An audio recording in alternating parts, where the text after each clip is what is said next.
boa noite a todos. Vamos dar início à nossa sessão solene em celebração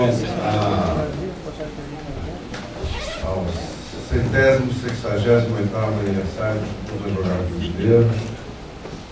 Eu gostaria de compor a nossa mesa convocando o presidente da Ordem dos Advogados do Brasil, Seção do Estado do Rio de Janeiro, o Dr. Adil Abuso.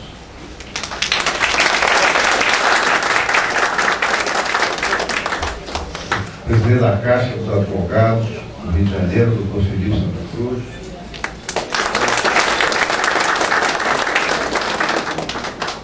A desembargadora Maria Helena Cisne, presidente do Egrégio Tribunal Regional Federal da Segunda Região.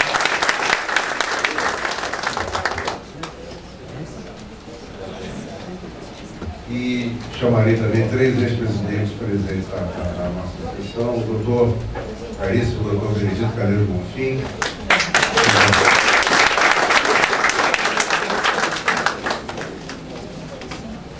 a doutora Maria Adélia Campelo, que eu sou que está presente, mas eu não consegui vê-la na toalete, então guardaremos a chegada e o doutor Carlos Henrique Cavações.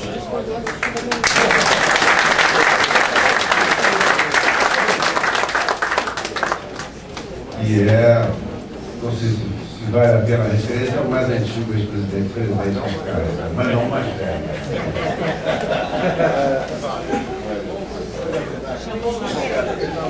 Anuncio a presença do presidente Celso Soares, que é belo colega, eminente ex-presidente. Peço que se sinta também compondo a nossa mesa, presidente Celso. O Marcelo Cerqueira também está presente, ex-presidente da Casa. Vai entrar pela porta lateral. A essa sessão comparece especialmente o presidente da Ordem dos Advogados, o presidente da Caixa dos Advogados, com uma finalidade especial, que é a de outorgar ao Instituto o comodato do segundo andar desse edifício, que já vimos tratando já alguns meses, né, presidente? E hoje celebraremos formalmente o contrato de cessão desses 2 ambientes, porque quem conhece o prédio sabe que há dois ambientes nesse segundo andar, e num deles faremos a nossa biblioteca, especificamente para pagar os livros, no outro, um lugar, enfim, um ambiente para consulta aos livros. Eu não gostaria de manter a proximidade do leitor com os livros. Teremos um ambiente para a leitura, o nosso museu e provavelmente uma pequena parcela da nossa administração. De modo que a Caixa dos Advogados, proprietário do prédio e a Ordem dos Advogados do Brasil, compreendendo as nossas dificuldades, num projeto conjunto de estabelecer esse edifício com um ambiente cultural, atendeu aos nossos reclamos e nos cede essa importante área para que possamos ali realizar um antigo sonho do Instituto, que é o de unificar a sua biblioteca, não só ambiente. Nós temos a biblioteca dividida entre o Centro Cultural Malapa e o nosso espaço aqui atrás, fazer essa biblioteca unificada e em condições de recepcionar mais obras, porque hoje a gente tem uma dificuldade também em relação ao peso dos livros, a quantidade de livros. Muitas vezes não aceitamos os livros por conta da impossibilidade de peso, né, sobre a estrutura do edifício. Já no segundo andar, faremos ali um estudo de cálculo, de peso, enfim, com um calculista, que foi indicado hoje para o nosso teste de ensino, para avaliação da quantidade de livros que poderíamos colocar nesse segundo andar. Mas creio eu, até pela proximidade com o piso, que nós consigamos efetivamente estabelecer ali um ambiente perfeitamente capaz de absorver toda a nossa biblioteca, todo o nosso acervo, inclusive o nosso museu, que está aqui muito espalhado nesse ambiente, e que merece ter um local específico para ele. Mas que eu agradeço muito ao presidente da Câmara, ao Senado do Brasil, doutor Lima Muito, ao presidente da Caixa, doutor Espírito Santa Cruz, o acolhimento a essa postulação do Instituto dos Advogados, lamentando que o presidente Filipe ainda não apresentou a sua candidatura ao Instituto, né, sobre a qual está falando algumas vezes, né, mas para salvar, o doutor Guadi já é membro do Instituto, já há alguns anos também, nós que empata, mas tu vai ser membro do Instituto, não é, presidente? Rapidamente. Então eu gostaria de pedir ao doutor Damuz e ao doutor Filipe que venham subscrever o nosso contrato de comodato dessa área.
Quero saudar a todos de especial. Quero falar da nossa alegria com essa comemoração e dizer que ela se insere no objetivo especial da nossa gestão na Caixa dos Advogados, num objetivo, digamos, central. Esse prédio, durante muitos anos, foi um prédio de administração de um plano de saúde. Todos aqui sabem isso. Chegou a ter, aqui trabalhando nesse prédio, nós chegamos a ter 700 funcionários, né, que antes administravam o plano de saúde da Caixa. Após a terceirização da administração do plano, o que aconteceu? O prédio teve uma reorganização e uma queda muito grande da sua utilização, né, e nós passamos a refletir, o presidente Wadir, todos da direção da Ordem, junto com os dirigentes da Caixa, depois nos aproximamos do Dr. Fernando Fragoso nessa conversa sobre os destinos desse prédio. Este não é um prédio qualquer, né? Para quem lê a escritura desse prédio, esse é um terreno doado por Getúlio Vargas. Aqui foi a sede do Conselho Federal. A história da advocacia está intrinsecamente ligada a essas escadas, a história desse prédio. E já que ele deixou de ser um prédio administrativo, eu queria, em meu nome, do presidente Wadir, que gentilmente pediu que eu representasse nesse momento. Anunciar que é projeto da CAARGE até o fim da nossa gestão, que a CAARGE vai inteiramente passar a sua administração para o prédio da OAB, inclusive como medida de redução de custo administrativo, que nós estamos tentando implementar, estamos implementando desde o início da gestão do presidente Oadir. Isso vai reduzir o nosso custo, teremos uma procuradoria conjunta, teremos uma série de organizações que serão conjuntas por conta disso, departamentos conjuntos por conta disso. Nós vamos reduzir o custo de administração da Caixa e o futuro desse prédio já está começando a se claramente demonstrar nessa solenidade de hoje, tão importante aqui no IAB.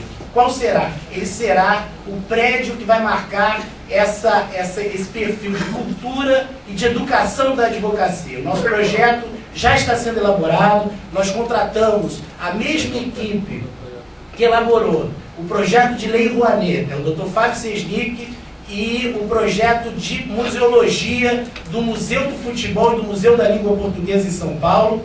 E aqui nesse prédio se localizará o IAB e o Museu das Liberdades. Ele será um museu que vai ligar e vai demonstrar a população, sendo um local também de confraternização da advocacia com a população em geral, vai passar para a população não apenas a nossa história, mas as grandes bandeiras da advocacia brasileira. Eu tenho certeza que esse prédio, ele deixará de ser apenas um marco ali, um prédio da CAARGE, para ser o prédio da advocacia, que verdadeiramente é o que é a sua história e é o seu destino. É uma alegria para nós nessa noite estarmos aqui, uma alegria para mim e para o presidente Oadir, em conjunto com o presidente Fernando Fragoso, assinar esse documento que eu acho que marca uma fase importante deste projeto de cultura e cidadania, e uma especial alegria para mim poder falar dessa tribuna. Boa noite a todos, feliz mês do advogado para todos nós, não é isso? Muito obrigado.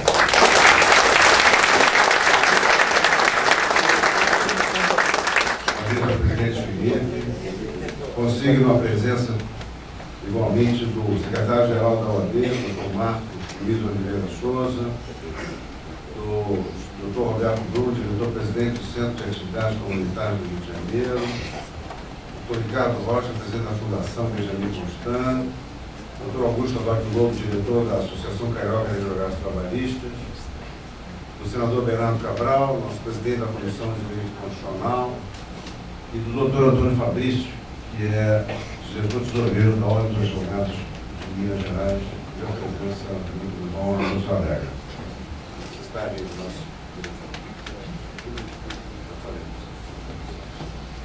Bom, em prosseguimento da nossa sessão, eu concedo a palavra e chamo a tribuna o nosso orador oficial, Dr. Carlos Eduardo Bozizzi, para a sua oração em celebração ao nosso aniversário da Fundação. Caro presidente Fernando Fragoso, excelentíssimas autoridades, compõem a mesa, presidente do auditório, queridos colegas, advogados, membros do Instituto, minhas senhoras e senhores. Hoje celebramos com alegria, entusiasmo e honra os 168 anos de nossa existência. E isto que celebramos assim, um ano mais acrescido a essa história do trabalho pelo direito, não parece sem propósito que ao inciso façamos alguma reflexão sobre esses dois temas mesmos em sua relação, o trabalho e o direito. Esses pilares da sociedade humana, vale dizer, e fica melhor que elementos construtivos do próprio homem, como, aliás, já o assinala o episódio bíblico que, a justo título, é conhecido como a segunda criação, o que marca o nascimento verdadeiro do homem, como nós somos e como nos conhecemos, a expulsão do paraíso. Quando o primeiro casal, desafiando Deus, conquistou a consciência do bem e do mal e foi expulso do Éden com a condenação. ganharás o pão com o suor do teu rosto. Sim, esse é o quadro do homem, já não envolto num jardim celestial que a tua profecia como um ventre materno, mas lançado no mundo, diante de uma natureza indiferente ou hostil, só, desamparado de qualquer Deus, um em face do outro, armado só, apenas, daquela consciência moral conquistada que faz a lei e da capacidade de trabalho necessária para a luta pelo pão cotidiano. Aí está o trabalho como condenação, mas também como mandamento divino, na verdade o primeiro mandamento, cuja observância é virtude, estímulo preconizado para a realização plena da condição humana. Trabalho, condenação, anátema, castigo. Trabalho, forma, fonte de todo bem, forma de realização humana. Trabalho, dom quase divino da criação, pelo qual aqui também uma segunda criação é dado ao homem recriar a natureza à sua imagem e semelhança. Entre esses dois valores antitéticos do trabalho, evoluiu o direito. Desde um berço helênico da nossa civilização, em que o trabalho não era digno do homem livre, mas condição de escassez, até a nossa Constituição atual, que coloca o trabalho no seu valor social como um dos princípios fundantes da República, na posição central, onde aquele valor irradia sobre todo o ordenamento. Seja-me permitido, senhor, ainda que em ligeiro ou passa, recordar os passos finais e decisivos dessa evolução, a partir da Revolução Francesa, da máquina a vapor, quando, sobre a égide do dístico dos revolucionários franceses, liberdade, igualdade, fraternidade, formaram-se as primeiras aglomerações urbanas, vindo dos campos de cultivo, nos pátios das fábricas de tecido, nas minas de carvão, nas indústrias incipientes, trazidos do campesino para a miséria da cidade, em cujas engrenagens feneciam em jornadas não menores que de 16 horas de trabalho, crianças desde os 5 anos de idade. Tudo em nome da liberdade do ponto de vista. Primeiro ponto daquela tríade que avassalava absurdamente o demais na sua concepção individualista e formal, liberdade, em nome da qual as próprias organizações autônomas dos trabalhadores eram proibidas e criminosas porque poderiam pressionar o seu pleno exercício. A degradação humana que disso resultou levou a uma reação bastante rápida. Reação das coalizões operárias que se formavam e reivindicavam e lutavam, apesar de reprimidas. Reação até os governos conservadores, uma das primeiras leis intervencionistas, o ministro de Campos da Liberdade, Maria de Bismarck, estabelecendo o trabalho só a partir dos 8 anos de idade, ainda que com a preocupação dominante da exaustão das reservas humanas necessárias aos seus exércitos. Preocupação e reação daquela consciência moral que o homem, desde o início, conquistou, expressa de maneiras múltiplas e diversas. O próprio Manifesto Comunista na Era Novaro, e com um diagnóstico claro e preciso, já na época feito e clamado nos sermões do padre Lacordaire. Entre o fraco e o forte, entre o rico e o pobre, é a liberdade que escraviza, é a lei que liberta. No bojo dessa reação, o segundo passo, a formação do direito do trabalho. E, com ele, em seguida, de toda a segunda esfirra dos direitos humanos, dos direitos sociais, na compreensão de que o trabalho não é uma mercadoria, não pode ser tratado como tal, indissoluvelmente ligado ao homem trabalhador. Na técnica do direito do trabalho, de impor, no âmbito do contrato contratual, um contrato mínimo, com garantias mínimas, de jornada máxima e remuneração mínima. E, afinal, gradativamente, o reconhecimento e na valoração da função social das organizações dos trabalhadores na sua função de equilibrar o diálogo entre capital e trabalho, podendo setorialmente regulamentar. Toda uma revolução da dogmática política foi aí gerada. Os princípios clássicos, como que invertidos. Ali, aonde a autonomia individual da vontade imperava na liberdade de contratar, o Estado aqui intervém e impõe um contrato mínimo. Ali, onde o Estado exercia o monopólio de emissão de normas gerais e abstratas na sua função legislativa, o Estado agora regula e abre um espaço para que os setores sociais organizados por suas representações possam autorregrar setorialmente de uma maneira normativa e impositiva a sua disciplina da relação de capital e trabalho.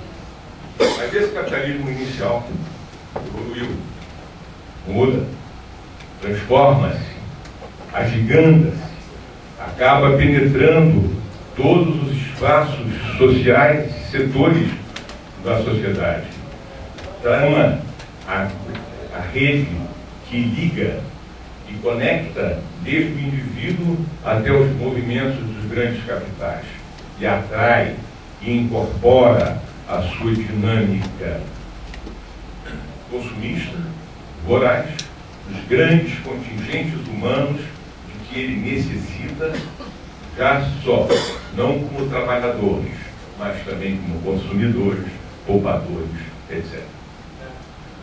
A incorporação e ampliação desses contingentes que a expansão do capitalismo trouxe, a interligação intrincada nesta rede de trama que ele urdiu, tensiona e dramatiza a grande promessa e o interrogante desafio que o capitalismo traz ineditamente na história, a possibilidade de coexistência de uma sociedade de homens livres,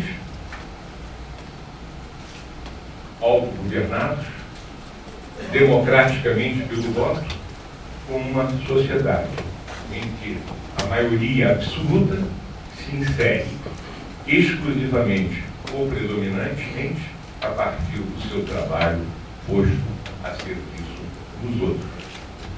Na medida mesmo em que essas relações sociais se amplificaram e se complexificaram, elas foram confrontadas com demandas desses contingentes também mais amplas e mais complexas. Já o direito do trabalho não se basta com a proteção do empregado apenas e naquele esquema básico em torno do qual girava remuneração mínima, jornada máxima. Tem que se modificar, tem que se flexibilizar para dar conta das múltiplas outras formas de trabalho subordinado que surgem, diversas daquele do contrato tipo, até hoje o trabalho em casa, o home office, né, no revival do antigo trabalho a domicílio. Tem que se modificar para dar conta também do trabalho não subordinado, autônomo, mas dependente do grande capital, ponto em que a nossa legislação está atrasada, ao contrário da legislação europeia. Tem que se modificar para atender as modificações também que ocorrem no interno das empresas, com suas administrações profissionais, entregues a altos empregados, eles subordinados ou não, com o valor dado ao incentivo da produtividade, do trabalho de equipe, da inovação, que fogem ao esquema anterior e levam à remuneração variável, com a interconexão, a diluição da figura do empregador, a interconexão crescente das empresas, a diluição através dos grupos econômicos e através da contratação de terceiros, no fenômeno crescente da terceirização. E mais disso, nos nossos tempos. A proteção à dignidade do trabalhador não se resolve, nem pode ser compreendida, nem existe, independente da proteção à dignidade do homem enquanto tal. Porque o patamar da dignidade humana foi elevado e não se resume à proteção do trabalho, mas exige o acesso à saúde, à educação, à previdência social, à proteção do consumo, à proteção do meio ambiente preservado, enfim, a tudo aquilo que o direito, respondendo, transformou em princípios constitucionais que tornam exigíveis esses direitos, tornam direitos dessas demandas e na geração dos direitos humanos da terceira geração. É diante dessa realidade, dessa evolução, senhor presidente, que devemos interrogar qual é o nosso trabalho. O trabalho desse instituto, na hora presente, em face da aguda contradição entre esses valores e a sociedade em que vivemos, e conhecidas carências pela desigualdade social e carências sociais, especialmente na área da educação e saúde. Há 168 anos atrás, na data cujo aniversário hoje comemoramos, o nosso primeiro presidente, no discurso de instalação, disse: tudo está por fazer. O Brasil era um país essencialmente agrícola. O trabalho, essencialmente escravo. A legislação, toda de extração lusitana. A consciência da nação, na sua individualidade, apenas despertava no país feito há pouco independente. Muito a ter por fazer e muito se fez até a chegada do dia de hoje. E muito feito na nossa casa. Os marcos desta evolução, todos aqui ecoaram e foram, a partir da abolição, e os primeiros presidentes, primeiros senadores de Araújo, eram todos abolicionistas, e ecoaram em debates, onde as ideias amadureceram, onde as propostas foram feitas, onde convicções se fortaleceram e que influíram decisivamente na evolução da nossa legislação e da nossa civilização.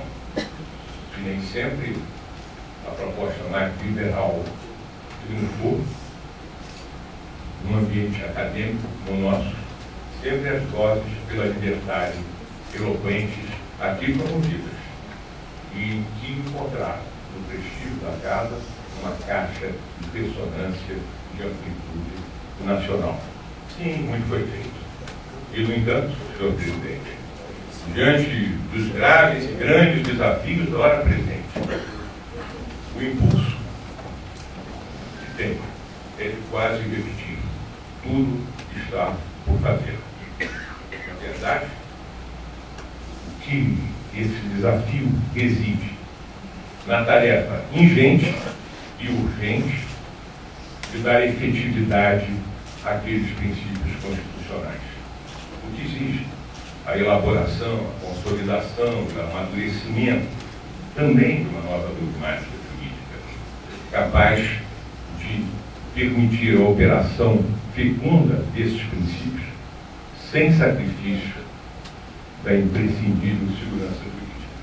De uma nova dogmática a partir da própria direito de propriedade, que agora tem que se justificar pela Carta da sua função social, que não pode dar ensejo também ao exercício do puro voluntarismo judicial, quando o juiz, a pretexto dos princípios, vai valer suas opções estritamente pessoais e despregadas do sistema conjunto, dos sistemas constitucionalmente consagrados, como se fosse o direito de todos.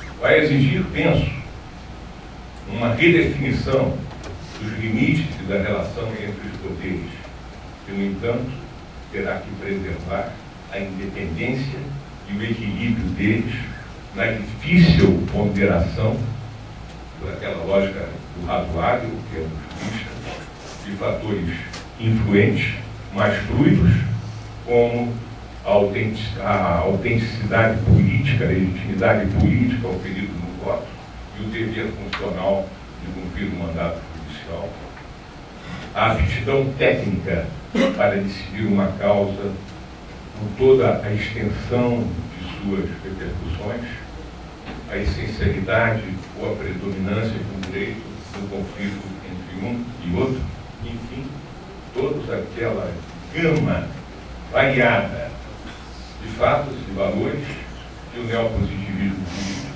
na aproximação do direito, da ética e da religião, do direito, da ética e da política, trouxe a reflexão jurídica. O crescente e reversível jurisdicionalização da vida social, que tem levado ao judiciário causas candentes, cuja repercussão vai muito além das partes formais do processo, já engendra novas formas de advogar e de decidir, como o reavivamento do amicus curiae e essas audiências públicas que os tribunais se veem compelidos a convocar. O ativismo jurídico judicial, que é a extensão daquele em judicialização, varia entre uma atitude e vacila, né? Entre uma atitude de contenção presa à mais estrita compreensão do princípio da legalidade, até aqueles transbordamentos do razoável que dão vaza ao já mencionado voluntarismo judicial. A mesma ação civil pública, instrumento preciosíssimo, fecundo, com já quase 30 anos de existência, ainda suscita dúvidas na sua aplicação, como, exatamente, surgem com frequência na Justiça do Trabalho, na tutela preventiva, ações que pedem a condenação judicial ao cumprimento da lei em toda a sua generalidade e abstração para toda a eternidade, lei que não precisa desse reforço, sob pena de uma multa diferente de uma multa legal, o que parece contrariar claramente o princípio da legalidade. Mas são questões a resolver.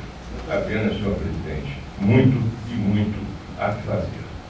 A dogmática que envolve essas implicações, se não é incipiente, ainda está claramente inconclusa e à espera de uma formulação mais amadurecida, clara, convincente, abrangente e que possa orientar e diante de uma vida que não aguarda, não espera, caminha e pressiona. Pode parecer que a grandeza desses desafios estariam a nos intimidar, mas não é verdade. Essa casa não se intimidou. E a prova provada disso é justamente esse ano acabado de transcorrer sobre a operosa, fecunda, frutífera e ilustre presidência do Dr. Fernando Fragoso. Nele, a casa foi sacudida por um novo sopro de vida. Revigorada no seu ânimo, dedicou-se intensamente ao debate e à discussão de todas essas questões. Ampliou a sua voz e atingiu uma audiência muito maior através do uso de todos os meios de comunicação. Procurou tornar efetivamente fecundas e efetivas as suas ideias e propostas através de uma interlocução com os outros poderes e com o poder judiciário e com o poder legislativo. As nossas sessões ordinárias, cuja frequência foi multiplicada, os temas candentes que aquela jurisdicionalização do direito levou aos tribunais foram longamente discutidos com subsídios em pareceres preciosos, tal como é o caso da extradição Batiste e da aplicação da lei da ficha limpa. Os projetos fundamentais em curso foram estudados. O Código de Processo Penal, notadamente, foi objeto de alinhamento e proposta, que naquela interlocução com o Poder Legislativo foi levada aos deputados, abraçada por eles e, fato importante, objeto de uma proposta do deputado Pedro Teixeira, que a transforma em lei avulsa. O Código do Consumidor, que está em debate, também na sua reforma, o ministro Herman, do Superior Tribunal de Justiça, que preside a Comissão Revisora da Lei do Consumidor, solicitou ao Instituto que aqui fosse realizada a semana que vem a audiência pública no Rio de Janeiro, para que fossem ouvidas as opiniões trazidas sobre o Código. As nossas comissões têm funcionado regularmente e proveitosamente.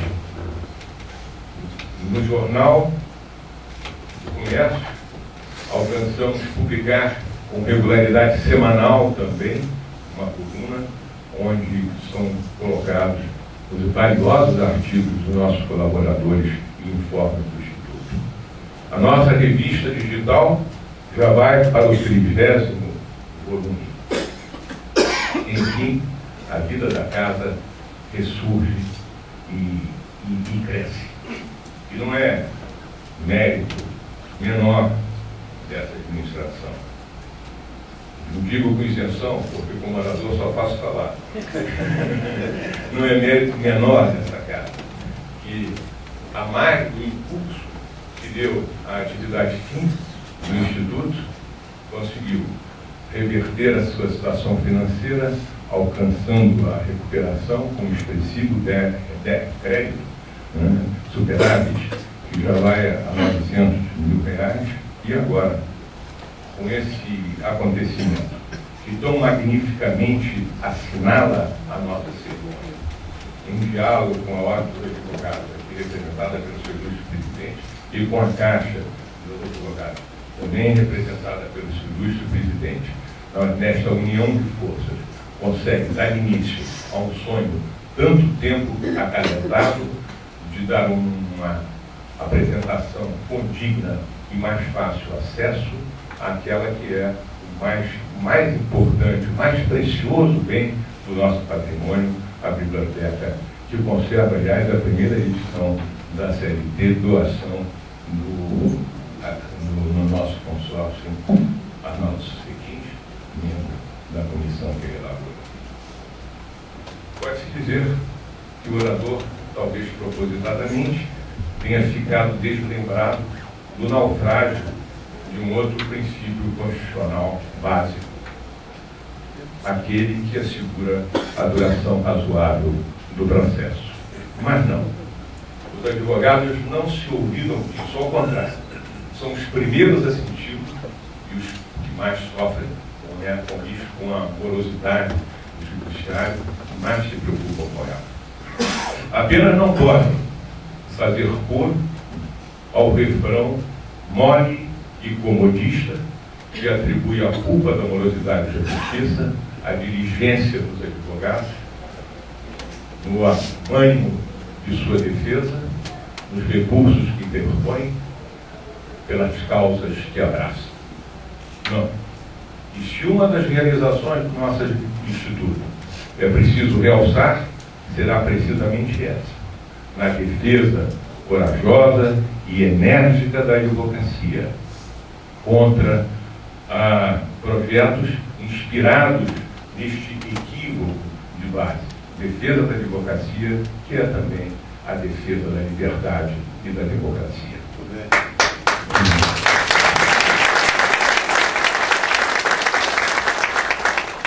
Refiro-me, todos já estão a ver, em parte ao Código de Processo Civil, naquilo que procurava desenhar um perfil mais autoritário do processo, inclusive com a eliminação do efeito suspensivo nas apelações, mas, sobretudo, a emenda Peluso, na radicalidade com que pretende dar efeito depois julgada a decisão pendente de recurso extraordinário e recurso especial, de modo a encerrar a execução imediata. Diante dessa tentativa, que a Casa repudiou em parecer muito substancioso em manifesto, é preciso repetir, como aqui se fez, que a grande quantidade de processos que tramitam na Justiça, com os recursos a ele inerentes, é um saudável sinal da vitalidade democrática no exercício da faculdade de direito que lhe é inerente do acesso à justiça. E que o acesso à justiça não pode ser compreendido de um ponto de vista meramente formal, mas na sua substância, como o direito de acesso a uma justiça justa.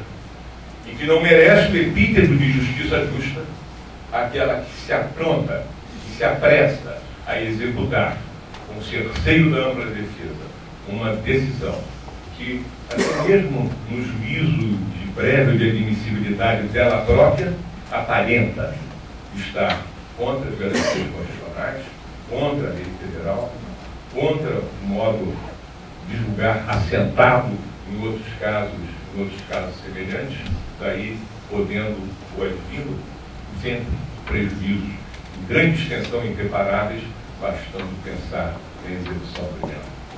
E nem é dos recursos interpostos pelos advogados que se pode atribuir aquela demora, porque são interpostos em prazos exíguos, fatais, determinados pela lei, para depois ficarem aguardando por um tempo indeterminado, não controlado ou mal controlado e sempre excessivo os trâmites de uma burocracia cartorária mal resolvida, ou, depois disso ainda, a demora do julgamento pelo número insuficiente de juízes, ainda que, é bem verdade, essa demora não seja igual, mas até muito diferente de juízes para juiz, de órgão julgante para órgão julgante.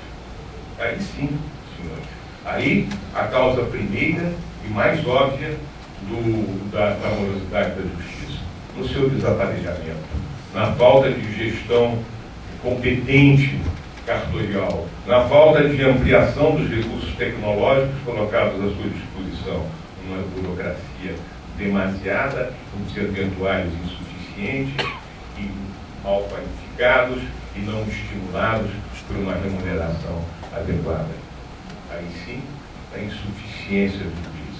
E a solução está na vontade política de se ver ausente e fazer os pesados investimentos nisso necessários, aumentando muito significativamente o número de juízes, impondo ou trazendo uma gestão competente e profissional de administrador para os cartórios, e é lamentável a falta dessa vontade política, talvez devida a que não se trata aqui daquelas grandes obras, às vezes faraônicas, que envolvem empreiteiras, e para o passante das ruas, ainda traz a propaganda altissonante dos seus executadores, nem daquelas outras que atendem uma privilegiada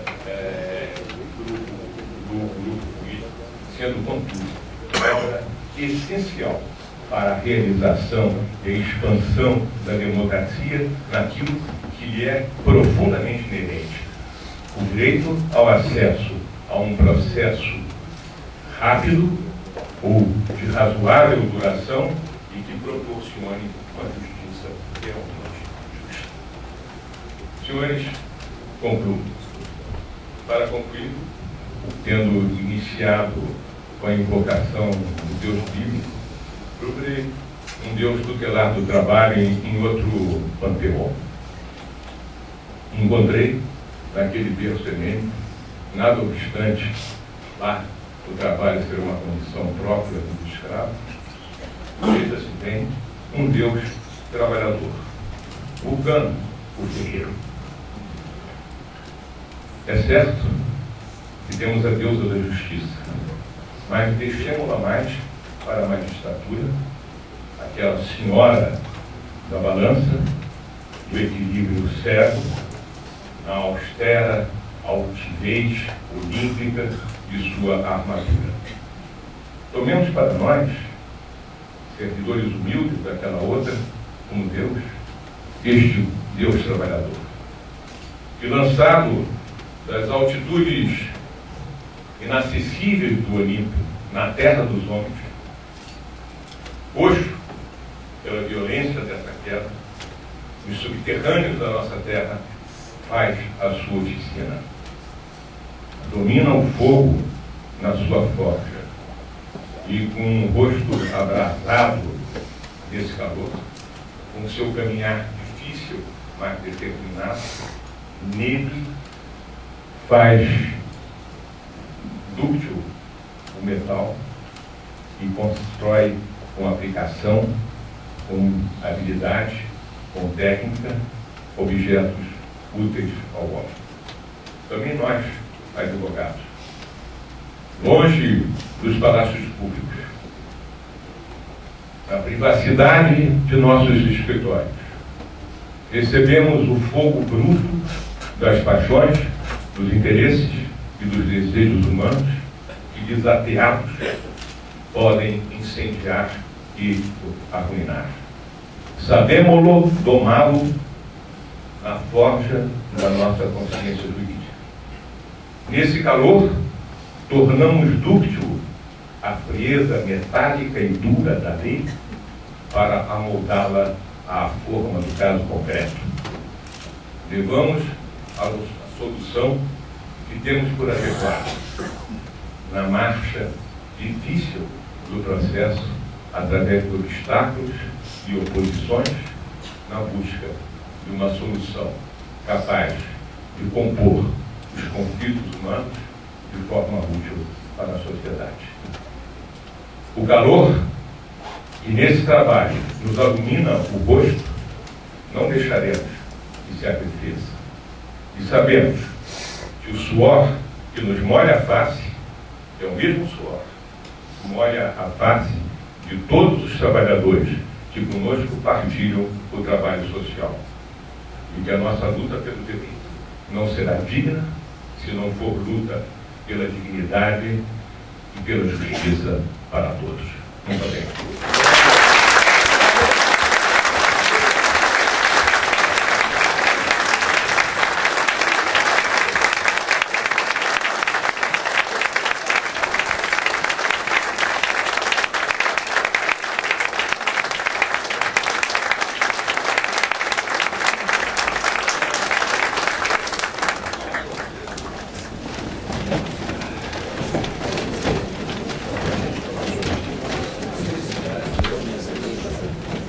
Sempre que o nosso orador acaba a sua oração, fico me parabenizando e aos nossos colegas de diretoria pela escolha absolutamente excepcional desse maravilhoso colega para ser o nosso orador oficial. Então, parabéns, Carlos Eduardo, você fez um discurso maravilhoso, como sempre. Eu consigo ainda a presença do Dr. João Luiz Pinot, meu querido amigo, presidente do Instituto, do Dr. Cândido Neto, presidente da Ordem, do Dr. José Luiz Campos Xavier, representando o Dr. Jackson Calaça, presidente da ABRAT, e do Monsenhor Sérgio Costa Couto, representante do arcebispo Aurelio João Tempeste. Já consegui a presença do nosso presidente Marcelo Cerqueira, meu caro amigo. Bom, dito isso, creio que encerramos a sessão com o brilho da oração de Carlos Eduardo Rodrigues e agradeço muito a presença de todos os senhores a essa cerimônia e convido-os para uma celebração aqui no Clube dos Advogados, no terceiro andar desse prédio, para uma confraternização. Encerrada a sessão, boa noite, muito grato.